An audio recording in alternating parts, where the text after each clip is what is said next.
Traditional psychology is more a look of what's wrong with us. What are the ailments? What are the challenges? What are the diagnoses, the defects that an individual might have? And how can we mitigate that or help them move through some of those things that are holding them down so they can get to a better place? Positive psychology looks at the opposite end of the spectrum. It's like what's going well in somebody's life? What do they have that's good about them and going well for them? And how do we leverage that to make positive change in other areas? So it's a different, it's to the same end. Like we're still trying to help somebody experience a better version of their life. It's just kind of two different approaches, about it, and they can complement each other very well.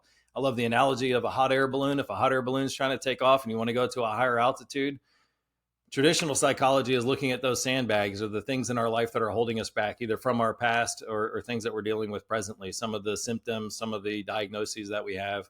Whereas positive psychology, it's more looking at the hot air balloon, like how do we get more hot air into this thing to greater lift so that we can go higher. So with that analogy, it's easy to understand if you want to get as high as you can, you got to deal with those sandbags, and you've got to increase the size or the hot air in that balloon so you can get to a better place.